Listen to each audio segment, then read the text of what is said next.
दोस्तों RKS study centre में आपका स्वागत है। आज हम लोग क्लास 9th के सेशन मैथ के बारे में पढ़ेंगे, जिसमें इससे पहले वाले वीडियो में बताए थे क्या मेंसुरेशन क्या होता, यानी क्षेत्रमिति के बारे में बताए थे। और उसके बाद बताए थे क्या इससे अगले वाले चैप्टर जो पढ़ेंगे, इससे अगले बारे में क्या पढ़ेंगे, तो बताए थे समकोण त्रिभुज एवं समबाहु त्रिभुज एवं समद्विबाहु त्रिभुज के बारे में पढ़ेंगे। वही पढ़ रहे हैं अभी। देखिए क्या पढ़े थे, जैसे पढ़े थे क्या, त्रिभुज का क्षेत्रफल जो होता है, त्रिभुज का क्षेत्रफल जो होता है ना, क्या होता है 1/2 गुना आधार गुना ऊंचाई। ठीक है, ऊंचाई। देखिए अब क्या होता है इसमें, जैसे देखिए क्या पहला क्या बताए थे, समकोण त्रिभुज के बारे में। समकोण त्रिभुज का क्षेत्रफल। देखिए हम बताए थे समकोण त्रिभुज का क्षेत्रफल ज्ञात करने के लिए किस प्रकार से इसका क्षेत्रफल ज्ञात कर सकते हैं। सबसे पहले देखिए समकोण त्रिभुज कैसे बनाते हैं, बोले थे क्या, जिस त्रिभुज के एक कोण का माप 90 डिग्री हो, जिस त्रिभुज के एक कोण का माप 90 डिग्री हो उसे समकोण कहते हैं। ठीक है, याद हो गया। जिस त्रिभुज के एक कोण का माप 90 डिग्री उसे समकोण त्रिभुज कहते हैं। आप देखिए इसमें क्या होता है, जैसे देखिए किस प्रकार से लिखते हैं, जैसे कोण ए बी सी बराबर दे दी 90 डिग्री, यानी कहने का मतलब क्या, बी बराबर 90 डिग्री है, बी बराबर 90 डिग्री। यदि दे दिए कोण ओ पी क्यू बराबर 60 डिग्री, यानी पी का मान 60 डिग्री है। यदि कोण दे दिए कोण पी ओ एक्स POS बराबर, यह O का जो मान होगा ना, यहाँ पर जो भी मान रहते बीच वाला का मान रहते याद रखिएगा। ठीक है, इसी कारण इसको क्या लिखते हैं, देखिए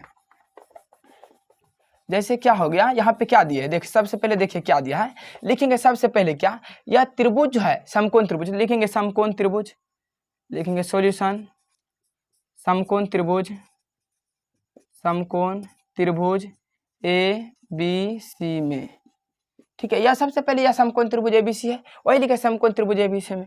अब देखिए क्या होता है, यह AB जो है ना BC पे लंब है, क्या AB BC पर लंब है, तो लिखेंगे क्या, AB BC पर लंब है, AB BC पर लंब है। उसके बाद देखिए क्या लिखे, सबसे पहले देखिए AB जो है ना BC पर लंब है, तो वही लिखे AB क्या है, BC पे लंब है, जहां पे क्या है, कोण ABC बराबर 90 डिग्री, यानी कहने का मतलब B का मान कितना है, 90 डिग्री। अब देखिए यहाँ से क्या होता है, अपने लोग जानते हैं त्रिभुज का क्षेत्रफल, समीकरण 1। देखिए यह जो है समीकरण 1 है, तो समीकरण 1 से चलेंगे, लिखेंगे समीकरण 1 से। तो समीकरण 1 से क्या होता है, देखिए यहाँ पे क्या होता है, देखिए ऊंचाई जब भी होता है ना, इस टाइप से नहीं देखते ऊंचाई को, ऊंचाई इस टाइप से रहते हैं। ठीक है, तो ये नहीं कि ऊंचाई ये हो गया, ये ऊंचाई हो गया, ये आधार हो गया, ये ऊंचाई और ये आधार, इसी को बोला जाता है आसन भुजा। ठीक है, ऊंचाई और आधार जो रहते हैं इसी को आसन भुजा बोले जाते हैं। यानी कहने का मतलब समकोण के सामने वाले भुजा को छोड़कर जो भी भुजा बचते हैं उसे आसन भुजा कहते हैं। ठीक है, तो जैसे देखिए यहाँ से लिखेंगे इक्वेशन 1 से, इक्वेशन 1 से क्या होता है, त्रिभुज का क्षेत्रफल बराबर, त्रिभुज का क्षेत्रफल बराबर होता है 1/2 गुना आधार गुना ऊंचाई।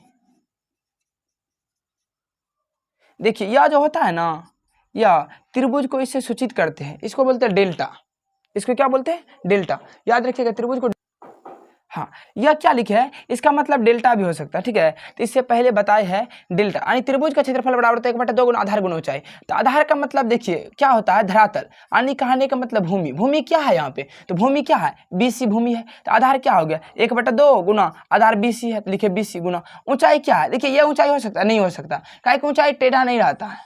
ठीक है, ऊंचाई टेढ़ा नहीं रहता, या इस प्रकार से रहता है, जैसे कहने ये ऊंचाई, तो इससे पता चलेगा यह कितना ऊंचाई पे खड़ा है। जैसे कोई आदमी है, मान लीजिए यह एक आदमी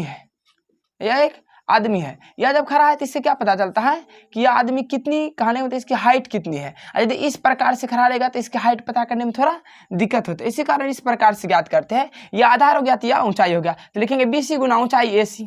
आप देखिए यह और यह मिल के हम बताए ये दोनों आसन भुजा होते हैं, तो क्या लिख सकते हैं, समकोण त्रिभुज का क्षेत्रफल बराबर, यहाँ पे लिखेंगे समकोण त्रिभुज का क्षेत्रफल। तो समकोण त्रिभुज का क्षेत्रफल यहाँ से क्या हो जाएगा, 1/2 गुना, ये दोनों को यदि मिलाते हैं तो होता है आसान भुजा का योग, आसान भुजा, हाँ योग नहीं होता है, देखिए गुना में है तो गुणनफल होगा, आसान भुजा का गुणनफल। तो याद रखिएगा समकोण त्रिभुज का जो क्षेत्रफल होते हैं, समकोण त्रिभुज का क्षेत्रफल होते हैं वो होते 1/2 गुना आसान भुजा का गुणनफल। याद रखिएगा आसान भुजा कैसे होते हैं। चलिए यह वीडियो को यहीं पे समाप्त करते हैं।